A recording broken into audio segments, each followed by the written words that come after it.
Ripple versus SEC, tug of war sur les mémos non scellés de Ripple, XRP est-il une sécurité?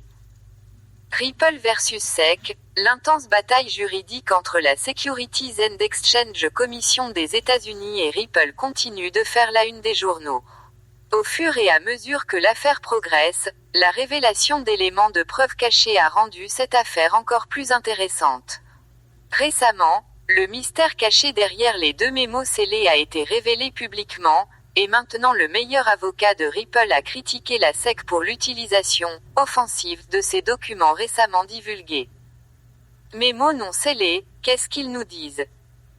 Stuart Alderoty, avocat général de Ripple, soutient que les notes de service de 2012 de Perkins Coie à Ripple sont la preuve de la bonne foi de l'entreprise car il s'agissait d'une tentative de lancement de la pièce numérique sans directives claires établies par le gouvernement.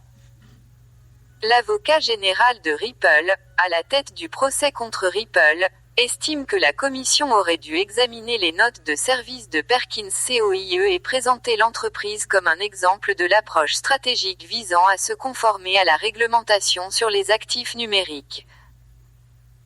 Le fait qu'une agence gouvernementale essaie de prendre ces mémos et de les utiliser comme une épée ou comme un gourdin, plutôt que d'applaudir une entreprise qui fait ce qu'il faut, en tant qu'avocat général de l'entreprise, mais aussi juste un avocat qui pratique depuis 35 ans, je trouve cela incroyablement offensant, a déclaré l'avocat général de Ripple, Stuart Alderoty à Reuters.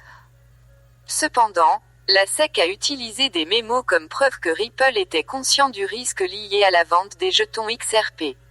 Comme l'agence a poursuivi Ripple et ses deux dirigeants en décembre 2020 pour avoir vendu plus de 1,3 milliard de dollars en XRP non enregistrés. XRP est-il une sécurité ou non? Qualifiées d'éléments de preuve clés dans le procès, ces notes juridiques ont été reçues par Ripple Labs Inc. de Perkins Coie LLP il y a 10 ans. Les deux avis de différentes dates intègrent les conseils reçus par la société technologique sur la nature de la pièce XRP.